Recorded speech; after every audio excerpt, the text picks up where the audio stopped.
Excellent to have you. I know it's been a while since we've done one of our steering committee meetings totally virtually. Just a couple of things at the top. Please feel free to use the chat feature as you see fit. I will do my best to try to read those as we are kind of going through things, but if we don't catch it on the way through, and if it is something pressing, please don't hesitate to come off mute. I know we should be a reasonably sized group just based on sort of the RSVPs that we got. And we do want this to be more of a working session rather than just like a one-way presentation. So just want to invite everyone to use the unmute button as they see fit. And then as we go on, we may split up into some breakout rooms, excuse me, and as we do that, just thanks in advance for your patience as we navigate the sort of hurdles of Zoom complexities and things like that. So here for steering committee meeting 6, happy to have you all. And just a quick sort of overview of what we're going to be talking about, just a quick couple administrative updates that we want to cover. Then we've sort of front loaded the look ahead just to give you an idea of how things are stacked up for next month's meeting and what you can expect there. And then we do want to spend a good amount of time on the strategy web tool. I know some of you here have already had a chance, and hopefully all of you have had a chance to familiarize yourself with it. I know we've gotten a handful of the weighting strategies from folks who have had a chance to go through and complete it, as well as some feedback about updates and sort of edits that we can make. We got some really excellent feedback in last night's meeting with the East region, so excited to hear from you all as well. And then we'll go over just some of the other pieces. So the policy initiative review process, just kind of providing some clarity on how we're going to move forward with some of those potential policy initiative recommendations that we've sort of been discussing on a rolling basis from meeting to meeting, and then wanting to spend some time having a group discussion about fall engagement planning and sort of using the collective knowledge and expertise, local expertise that you all have to make sure that we are, using effective methods to reach the appropriate and relevant stakeholders. So we'll start off with just the administrative items here. Just a few quick updates. We did get the participant list posted to the project website. If you want to go on there and take a look at your information, if there's anything you'd like to add, edit, etc., please don't hesitate to reach out and let us know. That is based off the information that was submitted. And then we do have that sort of the kinks worked out from the virtual card sort. So that is live on the Community Insights forum and open to all. So just wanted to make sure that we flagged those few things there. And yeah, jumping into the August look ahead. For next month, after we wrap up this month's meeting, you'll see at the bottom to sort of work our way up, but there is going to be some sort of take-home activities that we ask folks to complete. One of them being the individual weighting strategy, if you haven't had a chance to do that already. We are hoping to have folks, everybody submit their sort of preferred weighting ideals. We are going to talk through them tonight as well, and wanting to sort of work through them as a group, make sure that we are sort of turning over every stone and sort of having a discussion on that front as well. But jumping back to the top, our intent is to return to the August meetings with draft scenarios for you all to review. So taking the feedback that we get from these meetings, as well as obviously all the previous meetings and project work, but then also, those two key sort of pre-work items with the policy initiative evaluation and the weighting strategies from each of you. And then by that time, we will have the fall engagement plan sort of solidified to the point that we want to, talk about how we ramp up towards that and get everybody involved. Any questions before I carry on? I know that this is sort of Tarantino'd a bit in that we're putting it first, and we'll hit it again at the end just as a reminder, but wanted to give that look ahead. All right.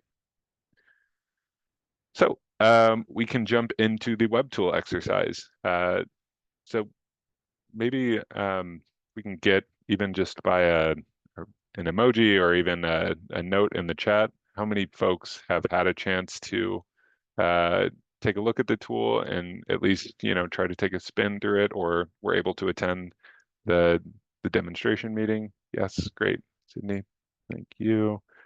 Marshall, awesome. Brenda, great. Okay, excellent. Well, I'm glad this isn't the first time you've all been seeing it. So this is just a quick high-level overview of kind of what the tool is for.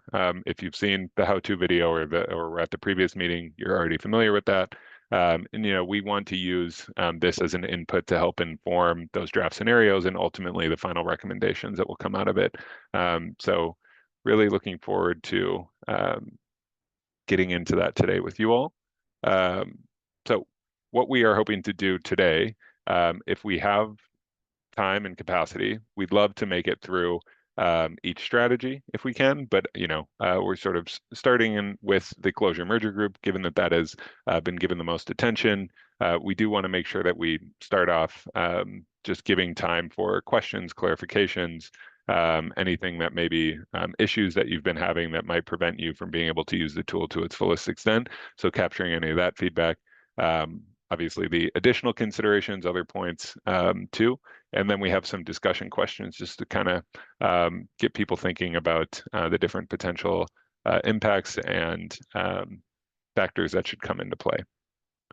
So where we wanted to just sort of start off too is regrounding ourselves in the guiding principles from the project. So, these were developed early on and sort of in a way that aligned with the district strategic priorities and are still sort of at that foundational piece of the project and what has been sort of guiding the work. So I'll read through these quickly, but and you can see at the bottom, we sort of kept that sort of process tracker to show that this is the first and the last step. So we thought it would be a helpful sort of jumping off point, but right sizing to address over and underutilization issues, improving access to high quality programming, minimizing disproportionate impacts, equitable resource allocation, appropriately staffed schools, access to high quality buildings with appropriate spaces, long-term district financial sustainability, and then strengthening schools as community hubs. So those were those sort of key points. So the discussion questions that we came up with, just as we jump into it, we'll go ahead and drop these in the chat since I'm going to switch to share the screen of the tool itself. But just thinking about impacts on the student experience. So, as we consider weighting, like what, can determine that is going to have the greatest, positive impact on student experience, thinking through the lens of, minimizing and mitigating disproportionate impacts and how to make the district more equitable for students and communities, especially those who've been historically underserved, long-term sustainability, and then also a big one is, and we'll talk about this a little bit more, but just focusing on this as a true methodology. So I hope I've not sort of beat the point too hard or become a broken record, but really making sure that we're not trying to find a way to get certain school or schools to the top or bottom of a list, and instead this is a sort of an approach that feels that it could be reliably used in the future going forward, and if not, if something were to change it, kind of what that might be. So we'll consider that seed planted, and then we'll get those dropped in the chat. So I'm going to switch my screen here. And I'll reload this. And so we will just quickly sort of spin through each page. I'm not going to sort of go through point by point here, but just so you have it, looking at individual schools, which you have the ability to do. So, jumping down all the information that is listed there, being able to zoom out and look at the school board district level and see sort of the summary details. Obviously the interactive map if you choose to do this. And I know we have a number of maps, but being able to sort of jump in and see small details of schools there and see it from sort of a geographic perspective.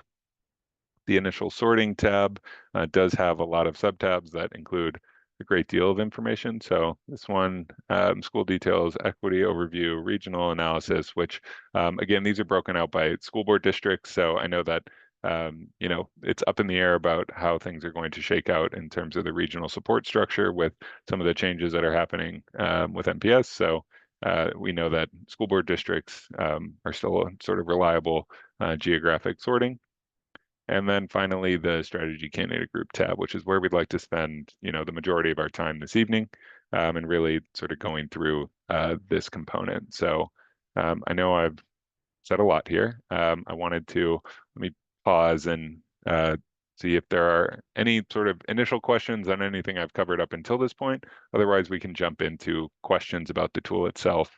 And I just want to highlight, Marshall did get your email earlier today, and thank you for the great level of feedback and detail that you put into that. Greatly appreciated. So just wanting to let you know, but I also have not had a chance to read through it all. So sorry that I wasn't able to get to it entirely. But let me take a breath.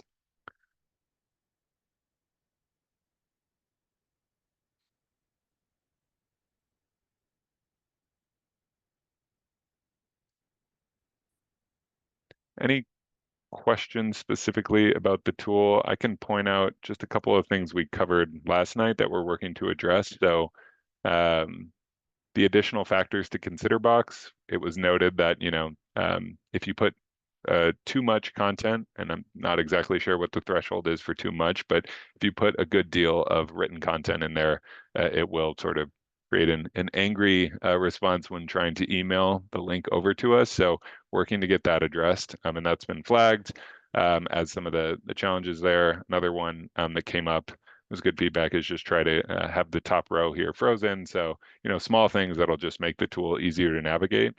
And so if you have those, like, you know, feel free to share them now quickly if you'd like, or we can take them by email. I mean, we want to obviously get this tool up to snuff in that sense. We'll have the how-to video that was recorded uploaded there as well soon, but hopefully you all have that link in the meantime.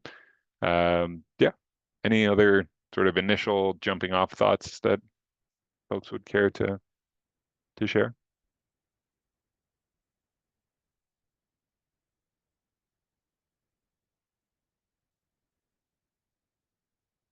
My link was very long, so I don't know if you got my stuff because it kept saying this is a long link. And I was like, oh, this, I don't know how to make it shorter. So I'm not sure if you got all my madness or not. Yes. Um, yeah, Sydney, thank you so much for that. We did receive yours, and one of the things that I failed to mention, we are working to put together sort of just a quick spreadsheet with steering committee member names in them and a sort of date and a checkbox to say, yes, we've received your um, sort of submission, and knowing that folks have the ability to submit multiple waiting scenarios if they'd like. You know, as I mentioned at the top, prior to August, that July 23rd date, which is the sort of due date that we've set for the waiting strategies and the policy evaluation form, we want to make sure that we're operating off like the sort of final version of that. So we'll have that out shortly as well, just as a way for you all to be aware and to make sure that, okay, yes, this sort of strategy scenario that I sent is the correct one that you wanted included there. But yes, it is a lengthy URL. Marshall, sorry, were you going to say something? The the the whole web tool here, can you just expand on exactly who is going to be using this? I understand for sure the steering committees will be using it, but a lot of my questions and a lot of the things I looked at as I went through the whole tool, had to come down to, are there other people who haven't been going through this process with us that are going to be using this? In which case, then there was more kind of background info that whoever was using it needed to know. So I just really wasn't sure if you could expand on who's using it. Yeah, it's an excellent question. So the intent was, you know, to build this at least as it stands right now. I would say it's not, it's intentionally not set in stone, but the intent was for this to be usable by sort of the project team as well as the steering committee.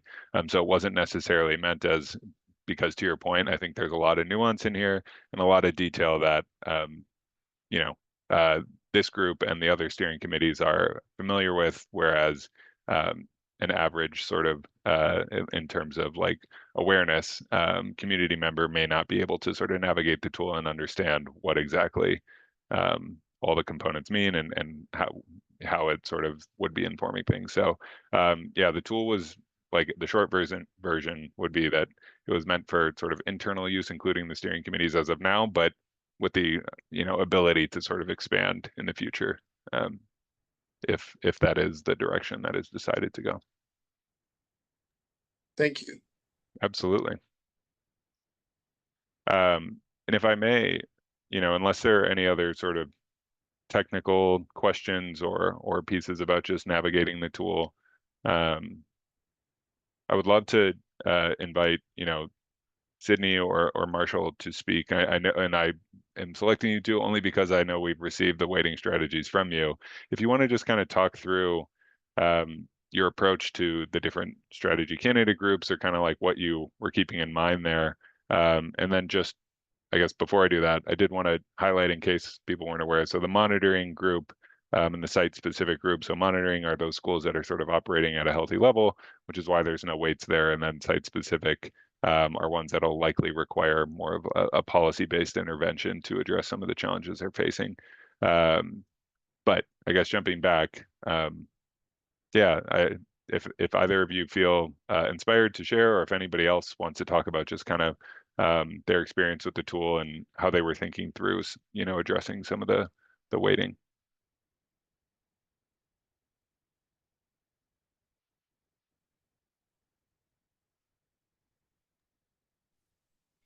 I'll share. I didn't send in my results because I kept getting the same results over and over again.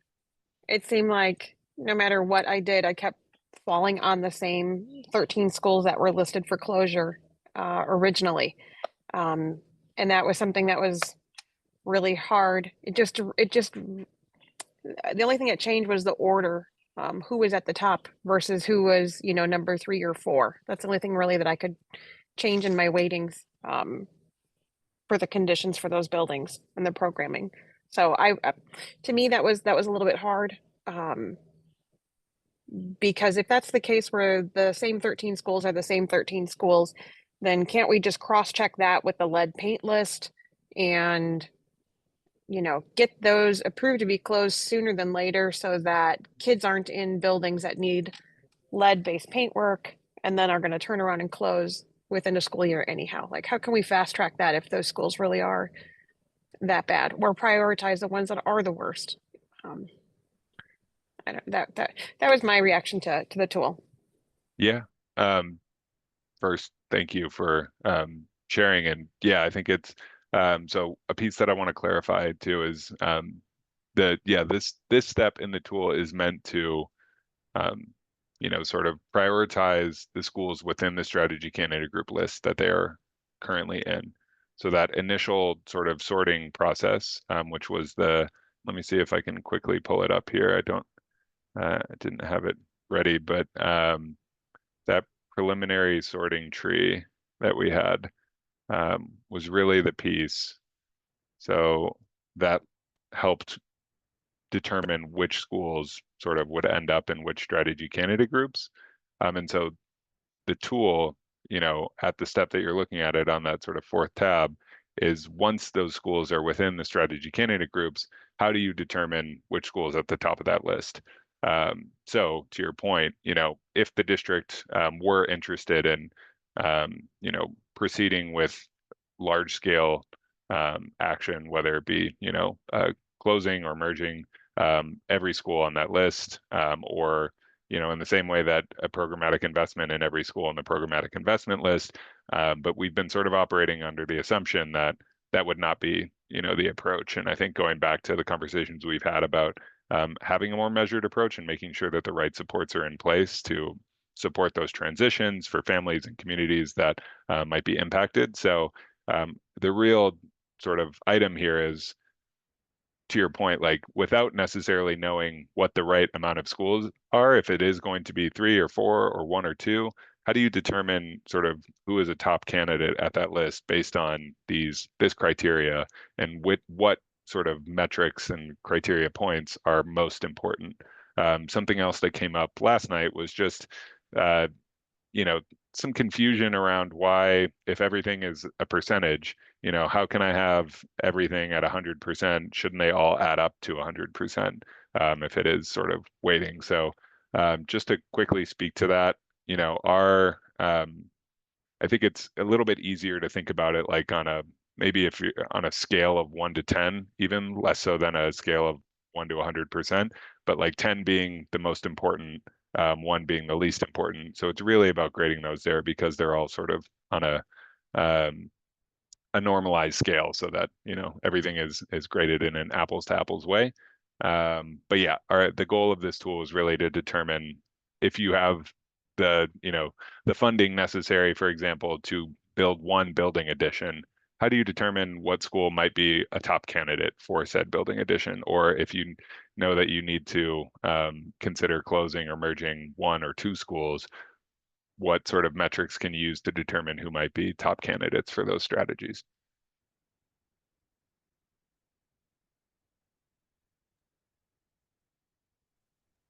So what I did was looked at the students in the attendance area, the utilization rate, and the building condition. And that's pretty much the parameters I put in for that. As far as the schools closing, that's how I looked at it. Yeah. Can you elaborate a little bit on why you thought those were the 3 most important criteria points? Oh no. Because I wanted to take into consideration the number of students that were in that whole area surrounding those schools. Like how many students were actually in that area and how many would be impacted. So that's why I did that. The utilization factor, if it's a big building, but it's not being utilized, that just doesn't make sense to me. You have a building that can fit 1,000 kids, but there's only 100 kids in it. Yeah, there's some issues there. So I really wanted to look at that. And then the condition of the building, like, is it up to par? Is there still lead paint? Are the does it have the updated outside equipment for the students to use as far as recess, or is it still this stuff from the 1970s? Like one of the buildings, there has been no work on the outside whatsoever. I drove by there this summer and it was like, okay, what the kids, this is crazy. So I wanted to look at those parameters as well. Like, what do these students really have? What condition is this building really in? And things of that nature. So that's kind of how I was looking and framing things when I was looking at that. No, it's really helpful insight. I guess I'm curious too, did you have thoughts on whether, like, I know you quickly touched on like the lead point, but the pre-1978 or status of air conditioning?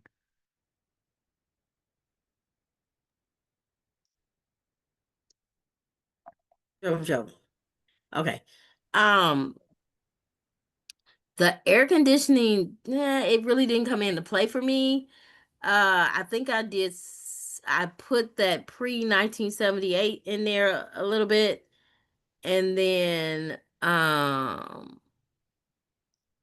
the ADA compliance. I did put some factors on those 2 in there. I really didn't mess with that AC thing. So I was like, come on. Yeah, and I appreciate you sharing. I certainly don't mean to quiz you to try to remember everything you did. I think what we'd like to do too is, like, collectively, what do people feel like is the right weight for these categories? You know, if we're talking as a group. Yeah, Patty, go ahead. Sydney, I mean, what you said sounds really like a good way to do it. So when you did that, what percentages did you put on those those items. Because I don't know who said it before, but I had it too. Whenever you put the closures, it's the same 13 schools, and always Andrew Douglas is on the top. So I mean, I did it where, however I did it, Our was on the top. oh, okay. Because I remember the order. It was Our, then Andrew Douglas, but I waited. What the hell did I do? Attendance, I think I had at 70. The building, I think, was at 50. The utilization rate, I think I did at 52. oh, okay. So then, Nate, are you I just was playing with stuff. when you had mentioned earlier, it doesn't matter the percent. So the percentages don't have to add up to 100. The percentages do not need to add up to 100. No. That's what I was saying. Could you put like 90 if all three are very important? Would you put like 90 at all three?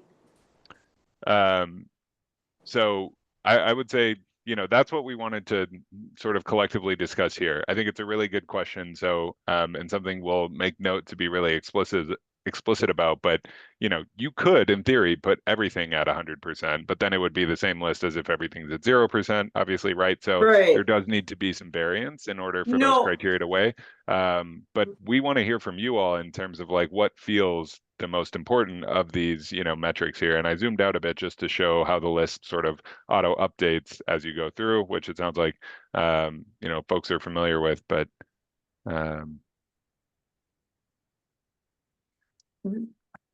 okay. So even, I mean, how do people feel if we want to start off like, yeah, Brenda, go ahead. I was just gonna make for me, when I played with this,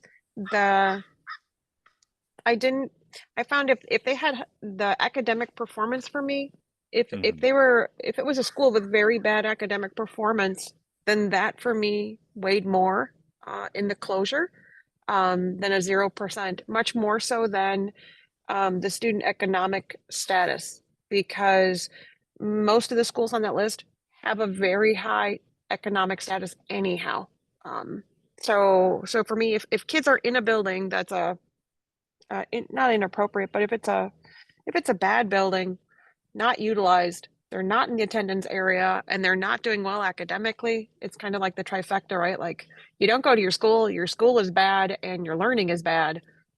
Let's look at those as possible ones to close sooner than others. That's all. I was just going to say, academic performance, I think, needs to weigh a little bit. Yeah, what did you feel like was the right weight for that one?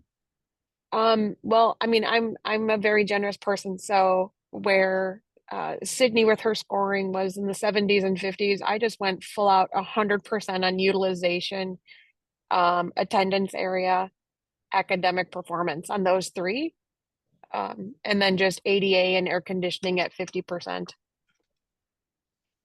Thank you for sharing. It just shuffles the list a little bit, not a whole lot.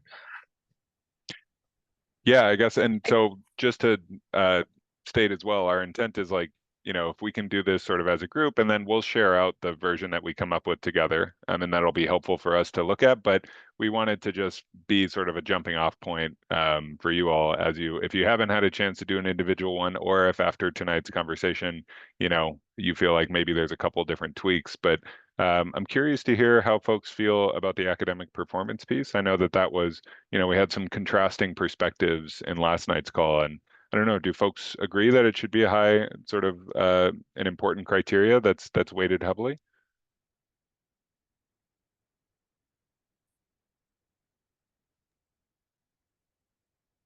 Go ahead. Yeah. Oh, to me, the building condition utilization rate and the attendance is good. The academic performance to me is a little bit more nuanced.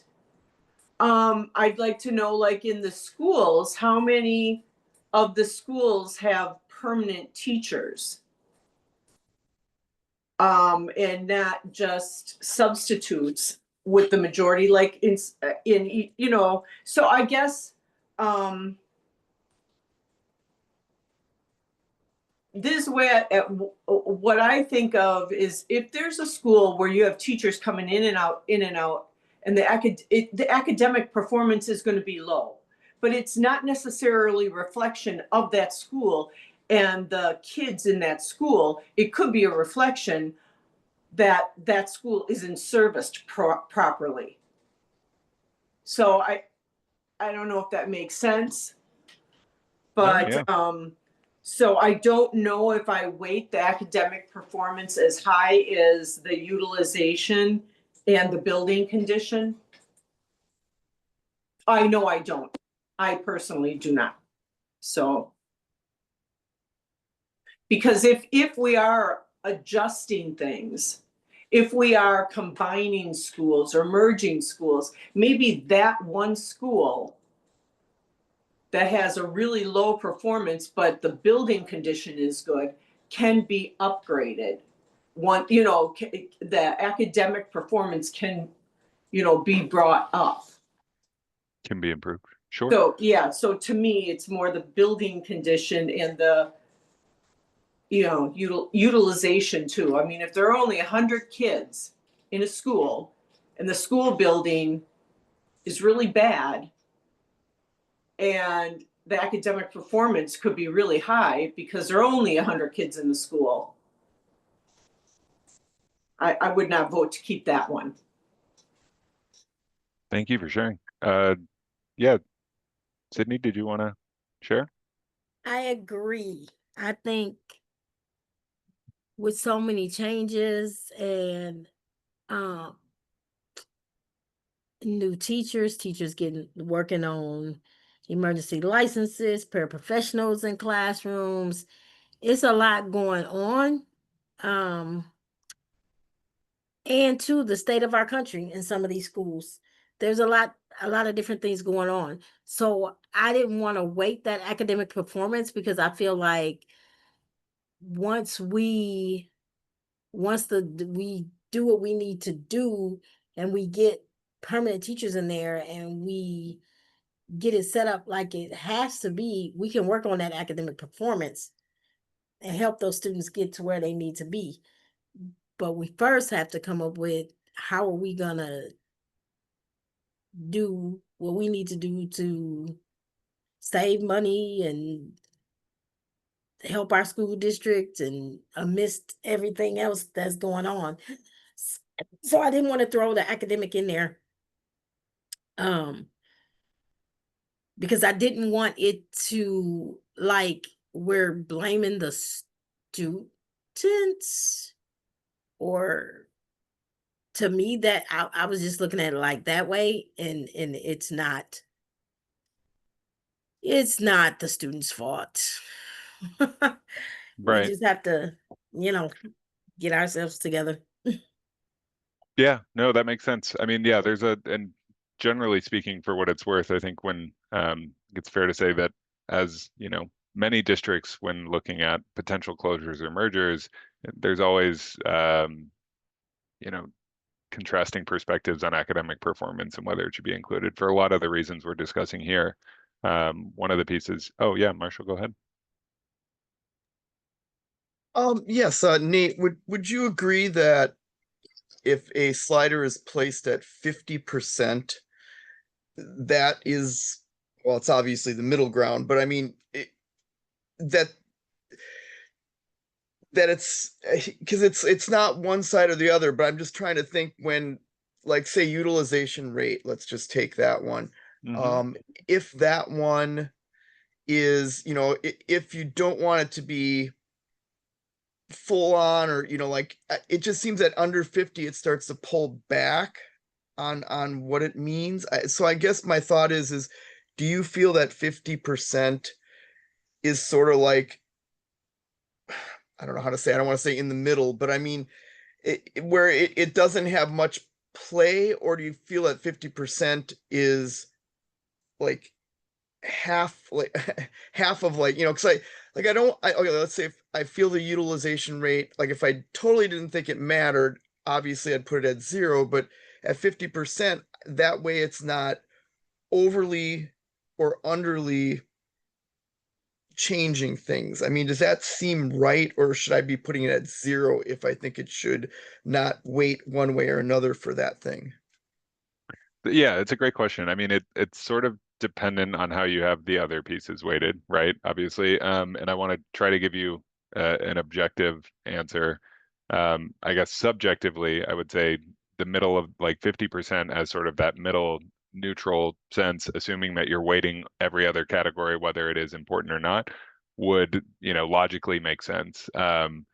If there are other ones that just kind of weren't weighted, then it would, have a heavier weight. And without spiraling into all the numbers and math of it, like, so what we had up here, I mean, we tried to write as simply as possible, believe it or not, but was just how we sort of normalized the scale for each of these to show how it creates this, this first column here, this priority score, is just the amount of points that are totaled up based on, using the metrics and the scales that you create. So I would say assuming that you are weighting each category in terms of importance, 50% would make sense as sort of a neutralizing approach. Hopefully that's helpful. Yeah, thanks. On mine, I know you asked, Yeah. I ended up doing the building condition, the ADA compliance, and the air conditioning status at 100. The lead risk, the pre 1978, at 80, and that's kind of a hard one. I mean, I think that it's a little more important to know the year the building was built and how old it is, but I understand that the lead's not going to go away. So I understand that if we don't keep up with patching things up and making sure everything is sealed up, we are going to have problems in the future. So I understand that that can be a problem in those older buildings. However, on the other side of the coin, some of those old buildings are built like a rock and they're huge. And I think they could really be utilized. They may need to be, redesigned or, renovated or added on to. But I think, it's, I don't want to just get rid of it because it's old, but I certainly understand the lead risk of the paint. And then again, this was just the very first time I was kind of playing around with this, so I really have to kind of go a lot of different ways and see what comes out. But I had the last 4 just at 50, because I just felt that what would this look like if the utilization rate, the attendance, the students in the attendance area, the economic status, and the academic performance, sometimes, I felt some of that it matters, but not as importantly, in the sense that we're trying to, are we going to look at this as what we're trying to do to make better for the future, or, kind of like what is going on now with the buildings and stuff. So, so at least this first try around, that's kind of what I came up with, and that's just on the closure merger screen. So it's it certainly is an interesting tool, and enjoy working with it. Happy to hear it. And yeah, thank you for sharing. Just to make sure, check my understanding of what you're saying. It sounds like for you, the building sort of condition, quality, features were like the most important sort of component, if I'm sort of grouping those together in terms of making a determination. Yeah, I mean, I feel that if it's about the buildings, I don't necessarily know how much there's always importance, but how much importance, the teachers in the buildings, all of the, the students, how their economic status was, where they're coming from. I think all of that is very important, as an auxiliary thing. And, and again, with this tool, it's going to be great to go in and kind of try different things. But specifically looking at the buildings, what can we get the best bang for the buck that we're putting into it? And what other things can we come up with, say, outside the box, that we can give, viewpoints on as a committee, that our board and everything will possibly look at, implementing, and maybe making, certain schools even bigger, in addition to, as unfortunately closing some of the other schools. So, you know, I think it's good to be able to see it through the eyes of this tool, and I think it's really going to help us out. Excellent. Thank you for sharing. Yeah, and I do want to jump to another category here too. I know we've realized like just with the virtual format, it can be a little hard to sort of talk amongst ourselves and try to determine what our collective points are, because I know, and that's what we're, we are happy to hear that people have sort of different thoughts on things. It's good to hear those sort of varying perspectives. Just before we jump to the next category, and I do want to highlight, obviously, there's the data below too, if you haven't had a chance to sort of look at all that. But Misa, was there anything you wanted to share as it related to this strategy? And not to put you on the spot, but just in case you had a thought. Oh, no, you that's were- okay. The one thing that my one comment about all of it is that it would be nice. Oh, sorry, my camera is. It would be nice below, like when you see the list of 13 schools, is if it could have the academic performance, like the DPI report card data measurement there. Because Sure. that's the only thing that like all of the other Mm. things kind of are captured. Yes. But that is not. And I guess I was also confused about the special ed programs. Like, why is that listed? But then it's not then something that is that you can weight at all. So that was just Yeah. like an interesting, more of like something I noticed versus something that necessarily needed to be changed. Yeah. Thank you for pointing that out. These are, and I can speak to both of those. So the DPI one, I mean, simply put, yes, it should be there, and we will make sure to get that added so that it is reflected there so that you can see sort of that weight piece. The special ed one is likely just carrying over from some of the other sites where, if you look at Building Edition, for example, it has special ed programs as a weightable metric. And so I think there may be just a cross wire somewhere, but and it's worth noting, this was a question that came up last night, was just when you see that count of special ed programs, that is referring to self-contained programs that are in a dedicated classroom. Just on a capacity front, if there are, a gen ed classroom could potentially hold 30 kids, whereas, a self-contained special ed room may hold 8, 10, 12 kids, depending on the program. But yeah, thank you so much for pointing Yeah, that and I out. guess would people using the tool understand what self-contained means or what that looks like? I guess too, my other question about the self-contained component is like some schools, for example, self-contain students with emotional behavior disability, but in high schools we don't. And so I guess what units would be considered self-contained in this metric? Yeah, we have the list from the relevant department at the district level who provided just sort of a list of which component SPED program types are self-contained. I don't have that off the top of my head, but I know that some of these other pieces in terms of listing out the specific programs that are there too, those are parts that we want to make sure we're getting folded in. So I think zooming out and just touching on again, knowing that we don't have every sort of detail sort of built into this quite yet, and that is important considerations, really thinking about it on that methodology front. But I think your points are really valid, and yeah, we'll work to The only get that. other comment that I have, and I know it doesn't necessarily fit into the model of in terms of the priority Yeah. Groups, is that it would be nice maybe to be able to do this, like be able to rate schools and have a list of all of the schools. And so it seems like that's been a lot of people's comments today, is that like when you look at the closure tab, right, it only populates the 13 schools that have been flagged for the merger/closure.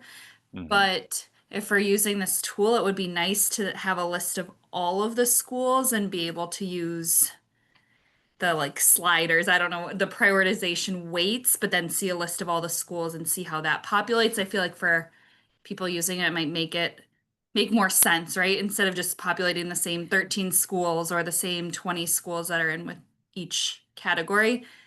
I know that does not fit with your flowchart model though.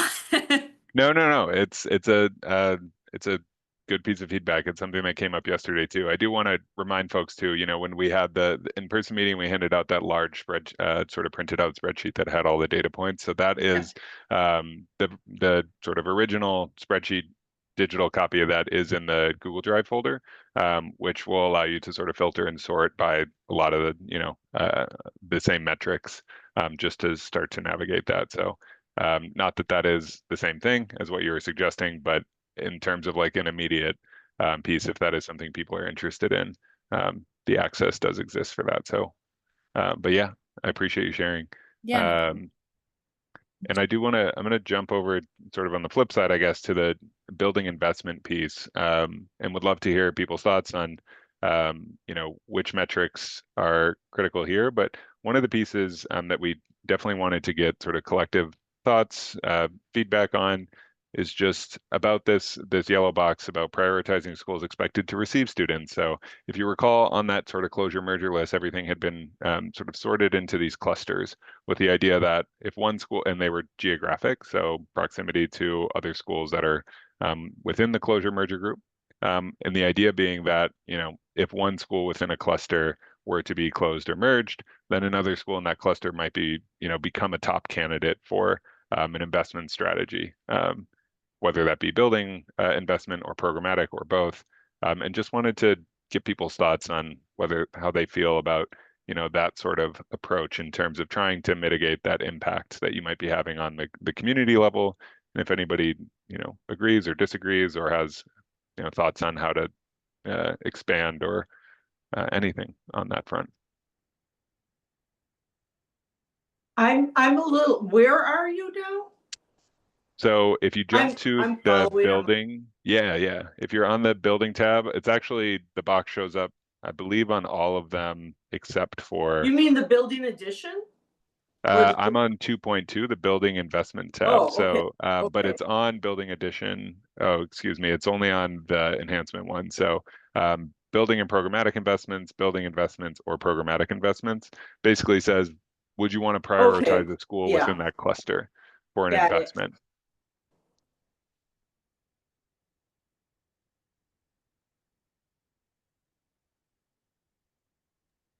I think one thing, when I got to these other categories that was difficult was,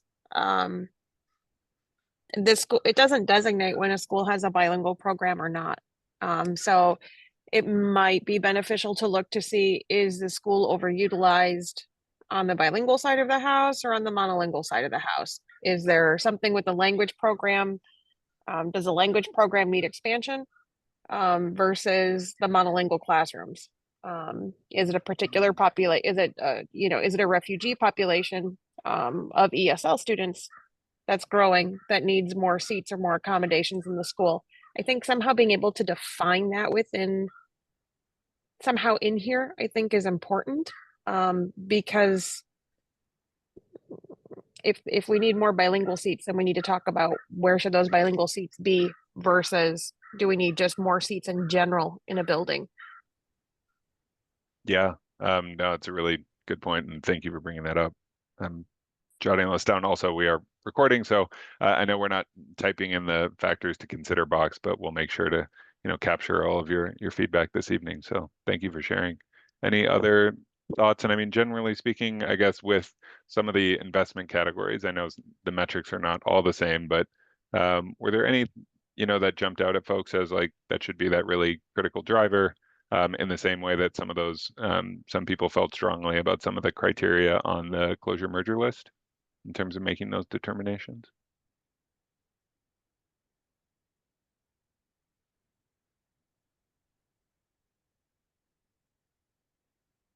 You know, can I just say, I'm going back to what you were just speaking about the little yellow box on would you prioritize the school expected to receive? Mm-hmm.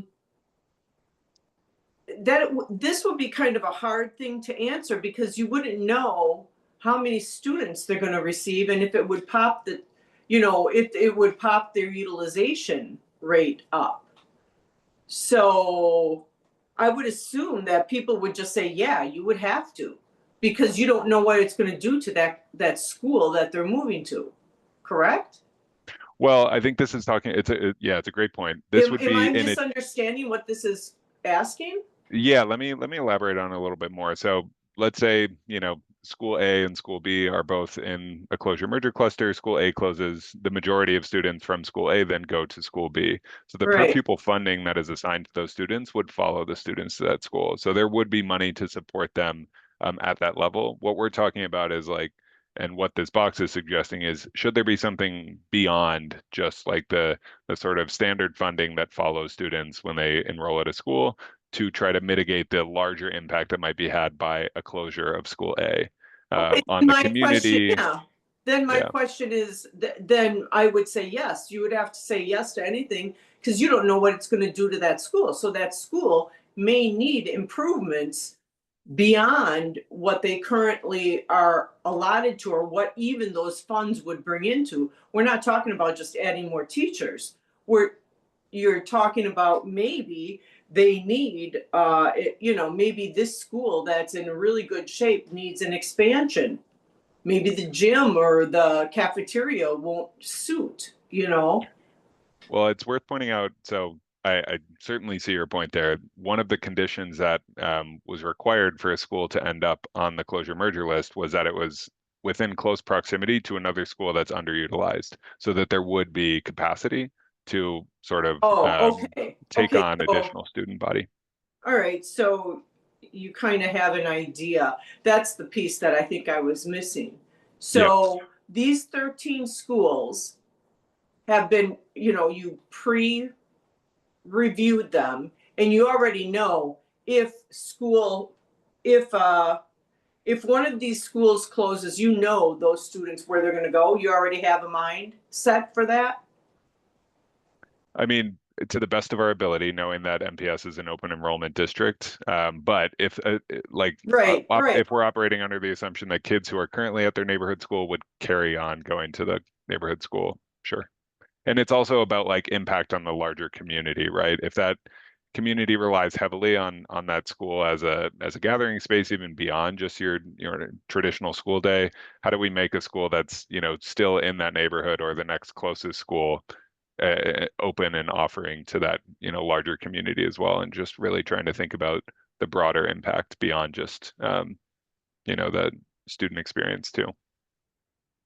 Okay, so the point is there is a game plan already set up. So then that question could easily be answered no.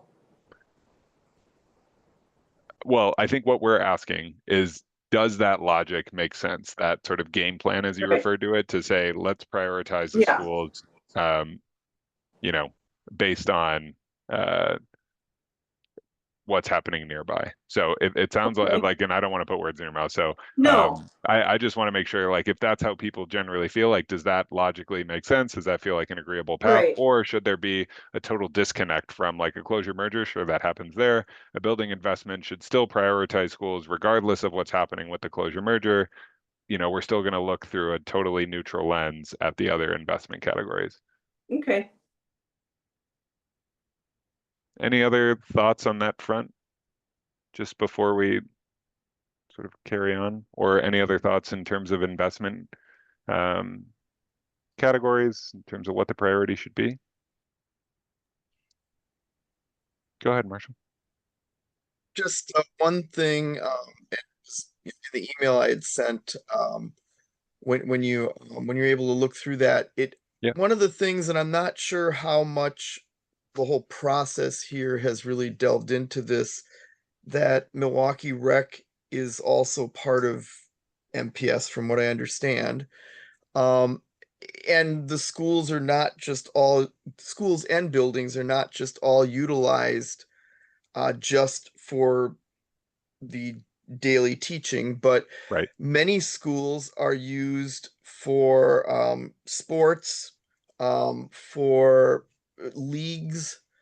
This is the outdoor area as well as the indoor area. And then many schools are also, through Milwaukee Rec, are also used for adult learning and adult recreation. So one of the things that I don't think any of this is touched on, and I know it's a lot of extra stuff, but I mean, are we bringing any of that into the mix? Or, I mean, is that even, I mean, is that just too much to add to anything to go down the Milwaukee rec side of things? Because, I mean, one of my thoughts, without going too far into it, is just, making sure that we have that schools are utilized to the best of their ability, meaning if they can be open places for students to be off the street in the evenings or on a weekend doing something that is overseen by adults and such, I think that's great, but that also means we have to have the schools there to do it. So I'm just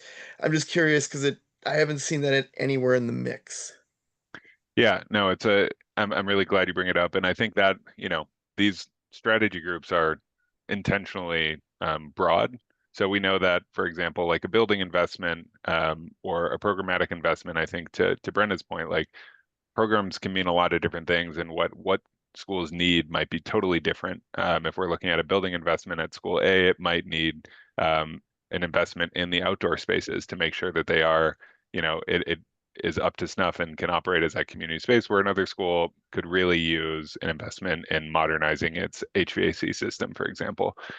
So I think that is kind of what we'd want to look at, especially going back to the earlier point where if we're talking about closing or merging a school that operates beyond just that school level and serves the community in different ways, where it has outdoor spaces or, true community use spaces, like how do you make sure that there are resources in the nearby? And that kind of goes back to that point of like, should it be prioritizing schools in that neighborhood? So if there is a school that has a field, but I also hear the point that you're saying that maybe it should be a criteria as well, like based on the exterior spaces that are used, or like the partnerships or use from MKE Rec and how they sort of use that space as well, or any partnerships that sort of fall in line. So I'm saying all that back to you to make sure that I'm hearing you correctly. And I know you have the email as well, but yeah, I think it's a really important point. All right.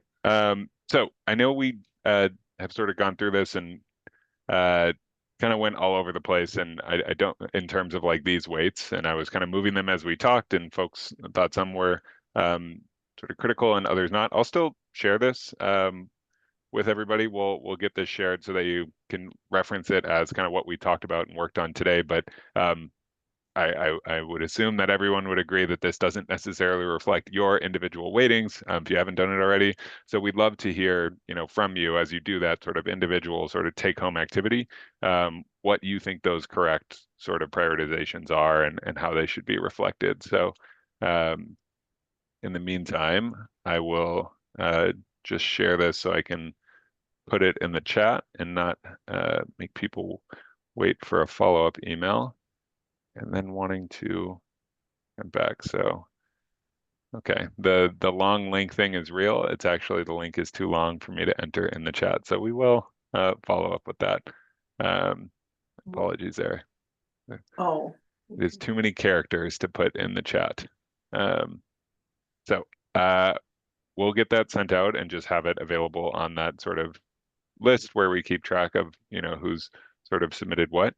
But I want to make sure that we have time to get through the rest of the pieces here. And I know that Sydney had to drop. So just to move on to sort of policy initiative review process. So the other sort of component and key piece of the sort of take home assignment. And this one, we won't go into as great of detail with, given that there's limited time, but it's a little more straightforward in how to, process through it. So just from the input that we've heard from all of you throughout the steering committee process, as well as, through the duration of the project, previous engagement, and the work that we've been doing, and we've been sort of collecting this list of potential policy initiatives.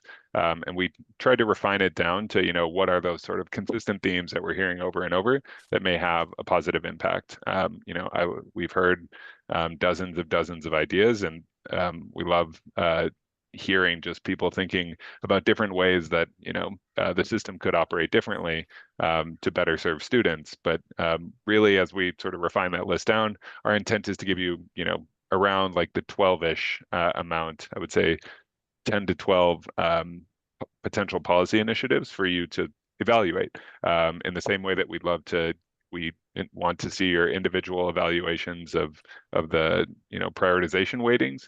We want to hear kind of what you're thinking about these different policy initiatives. So we're working to make that form available next week, and we have sort of the final steering committee meetings next week, but just making sure that we sort of get all those tightened up and ready to share, and then we'll get that form shared out. So what that form is going to look like is what you're seeing here. It'll be a two-part form. So basically a 4-question evaluation. So we try to keep it as streamlined and straightforward as possible.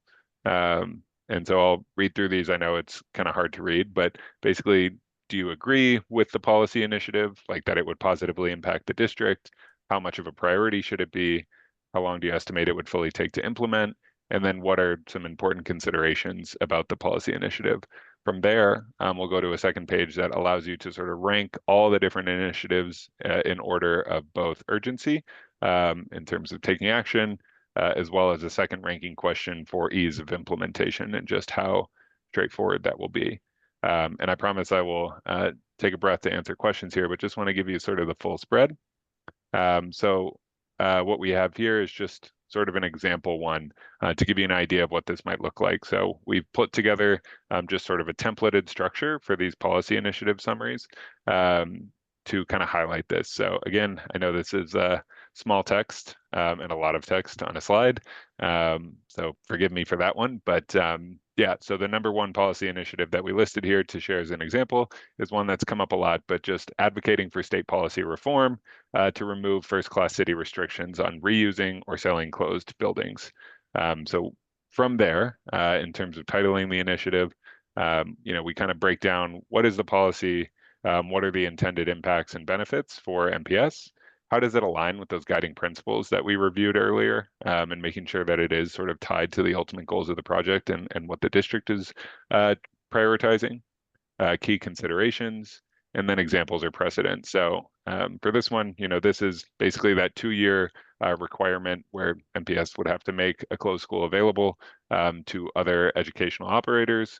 And then like the key considerations piece, I won't go through each of them, but is that it would likely take a long time to impact a state level policy change. So just being cognizant of that. And then some of the examples or precedents being the fact that, MPS is the only district in the state that is held to these restrictions, and that, other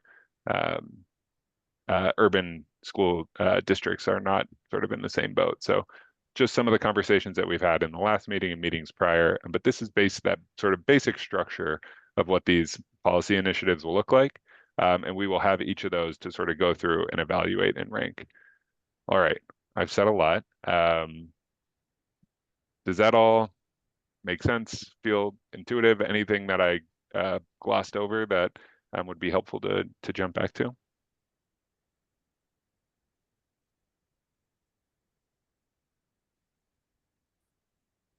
Can I get a thumbs up if we feel generally good about it? Just so I know. Awesome. This is the fun of the virtual meeting. It's always tough to read the room, but thank you. That's great. And so, yeah, we'll have those shared with you all, and really look forward to, hearing your feedback and input on them. And, we'll use that information to help inform, those sort of final recommendations. So last but not least, the thing that we wanted to sort of, again, lean on your collective knowledge and know-how on is the fall engagement planning. So, we really want to think about the different outreach strategies that we have to make sure that we do get a strong and representative turnout when we do that broader community engagement, and have those scenarios ready for people to react to and provide feedback on.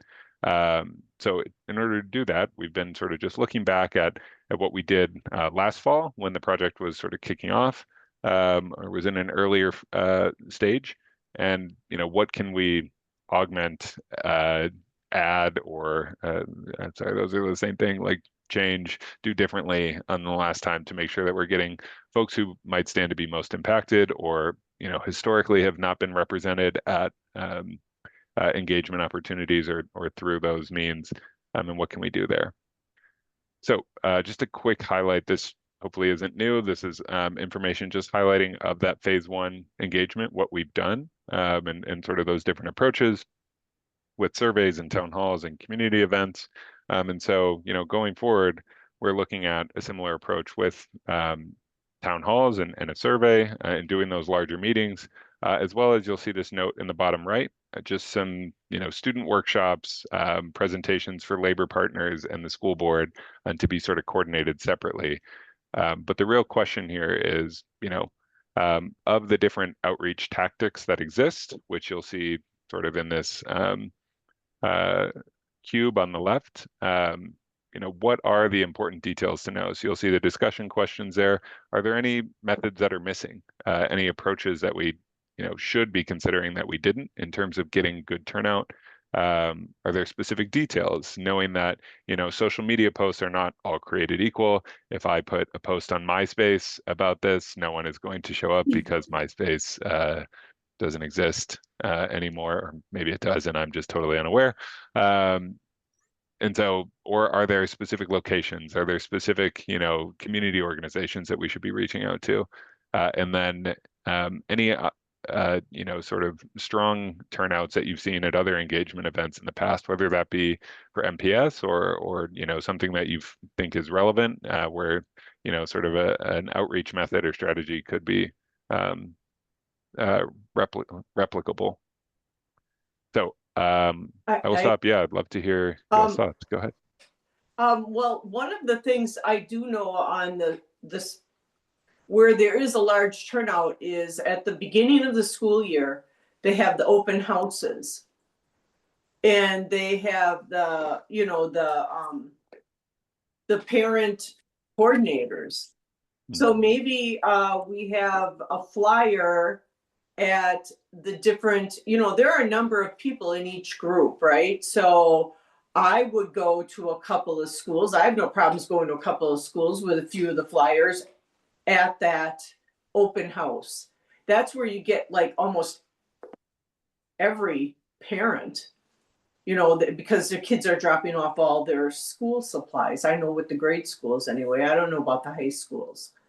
But I mean, so that would be if you really want engagement, or if you want to at least get the word out on what's going on, if you have a small flyer, with the basic information, and we can connect with parent coordinators, set up a little booth and catch people in the beginning.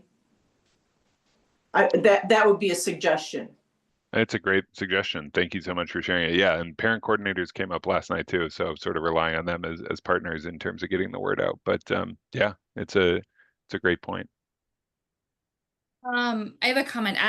So I know part of like the steering committee is to be able to like share this information.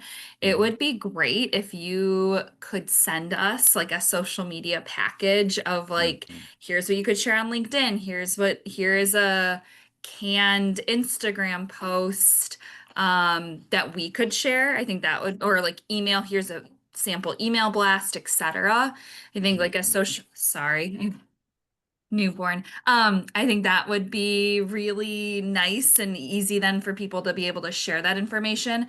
I also think a lot of schools have their own personal social media accounts, which that like canned social media content can be sent to principals, which then can be uploaded to schools' accounts, which I think has at least our social media accounts have a lot greater reach than when we send home email blasts.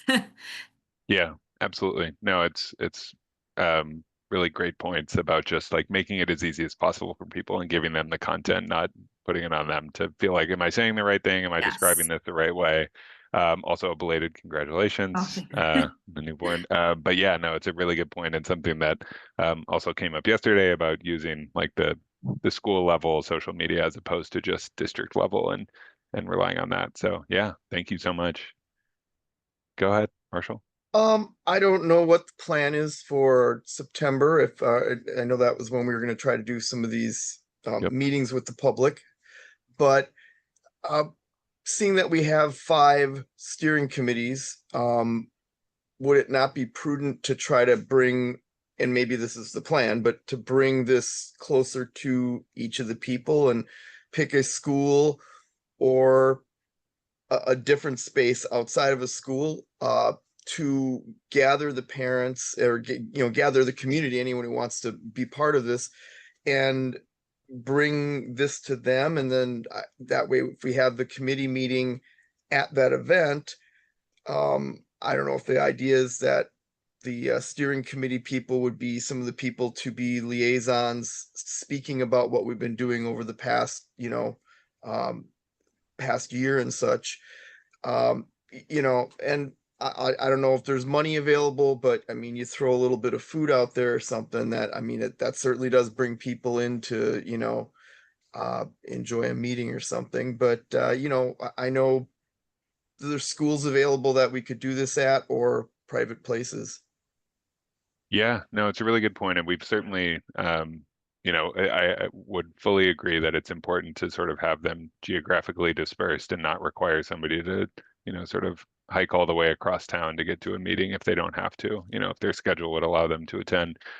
One point that you brought up that also came up yesterday, I'd be curious to hear your thoughts or other folks' thoughts about meeting in a school as opposed to meeting, in a sort of neutral location. Somebody had mentioned that they thought it might feel more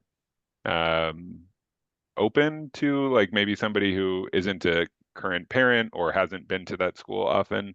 I don't know if folks have thoughts about that in terms of finding a different meeting space. And obviously, it's all just brainstorming that we want to bring back and take into consideration. And one other thing I want to note too is that our intent is to try to get these dates set soon so that people have a good amount of runway as well to sort of plan accordingly.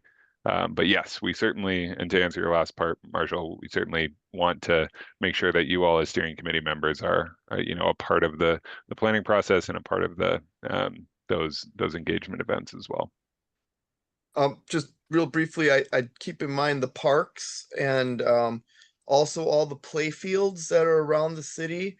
The play fields, from my understanding, I believe they're owned by the city, but ran by Milwaukee Rec. So any of those buildings in those play fields, are available, I would think, for no charge, but just something to keep in mind. Yeah, no, that's a good point. I have I do know, because I'm part of the SEC at Fairview. Getting parents to come to a meeting, an additional meeting, is really hard. That's why I brought up, you're going to get a majority of the parents on those open houses at the beginning of the school year. To me, meeting the parent, if you want the parents' participation, meeting them where they are is probably a better way to get more involvement. Anytime that we try to set up a meeting with parents to come to another, after work, another event, you get really low participation. We do. So just putting that out there. No, yeah, duly noted. And appreciate you sharing that. I know it's challenging for folks to make time for stuff. And yeah, that was part of the, with the engagement that was happening last summer, was really trying to get out to community events that were already existing, so as not to try to add more things to folks' calendars. But yeah, trying to strike that balance too by making sure we have people's attention. We found that doing that was great, but people would say, oh, like, I've got other things going on. So I think that's not to say it not still an important sort of consideration, but having that duality too of, like, having some online resources and things that people can take home and work on their own time too. And so making sure there are sort of a multifaceted approach. Any other thoughts on just different strategies? And Brenda, I'm seeing your comment here, the publicity packet. Okay, great. Yeah. My only other thought, and I honestly don't know if this is an appropriate space to host an outreach meeting. The high school early enrollment fair happens at the end of September, and that is really well attended. It's typically held at South Division. Um, but I don't know if that's the appropriate space of like, hey, look at all these high schools. These are the high schools that you can enroll in, but we're also looking at potentially like mergers, closures, building investments, but just in terms of a turnout, that is a really popular turnout event. Yeah. No, thank you for sharing that. I mean, uh, there are like all ideas are welcome. So certainly want to hear everything. And yeah, I guess on that last point, I think Patty, you spoke to it as well, and Misa, like where strong turnout has been seen, and any particular methods, or I guess going back to sort of some of the things we've talked about in terms of like email blasts, great, but and flyers, are there specific spaces or community organizations or groups that y'all are aware of who might be especially resourceful? I mean, we'll be working with our local partners, Prism and Rivera, who you're all familiar with, who have local sort of engagement connections as well. But I don't want to operate under the assumption that we sort of have all that covered. So Common Council came up last night, and really thinking about all those pieces. But if there are any other groups that folks are able to share, we'd love to hear it. It looks like you might already have them listed with like the student workshops, but the super student superintendent advisory council Yep, would be a top one. absolutely agreed.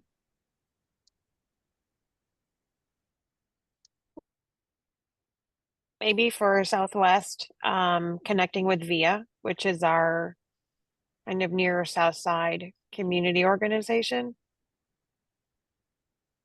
Okay. Is that, and just to make sure I'm noting that correctly, is that an acronym I or don't is know it? anymore. It used to be Layton Boulevard Neighborhood West, but Okay, now it's via CDC. And it encompasses probably maybe 5 of our schools in the Southwest are in this neighborhood group, but it's just a community organizing group on the South Side. excellent. Yeah, no, that's really helpful. I'll make sure that they're on the list that we've sort of pulled together with Prism and Rivera too. And if they're not there, we'll make sure they get added. So I know we're running short on time. If there are any final thoughts on the engagement front, this is all really helpful. So again, as I jump forward, but just to sort of recap on the sort of look ahead. So, we'll keep information flowing to you as quickly as it becomes available on the engagement front in terms of dates or locations and things like that. We're looking forward to continuing to get feedback at the coming meetings. Awesome. Nazira, thank you for finding that. Yeah, so otherwise, just a ringing the bell on July 23rd being the deadline for submitting the weighting strategy as well as the policy evaluation form, which will be ready next week, and we'll get that sent out to every steering committee member.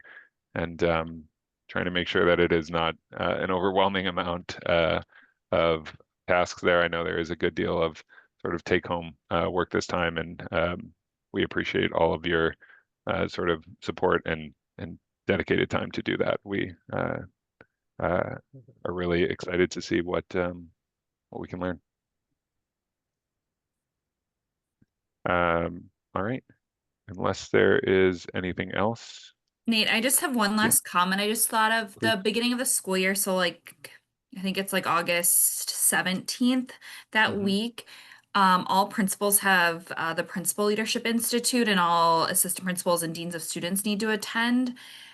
I mean, that would be a good audience, especially if you're sharing information and information that needs to get back to school leaders. I think that there are probably some school leaders that know a lot about this and some that know nothing. And so Yeah, I think that's important as well because it might affect their school. Absolutely. No, thank you for sharing that. It's a great idea. So definitely jotting that down. Yeah, any other final thoughts before we wrap up this evening? And thank you all again for taking the time. I know it's always tougher to sit in front of the camera for a long stretch, so we appreciate everybody's lasting durability on the call. Yeah, we'll keep you all posted as we get sort of those tweaks that we've discussed made to the tool, and feel free to reach out with any questions. You'll be seeing things coming from us, and yeah, hope you have a good rest of your evening. Thank you for your time. Thanks everybody. everyone. Take care.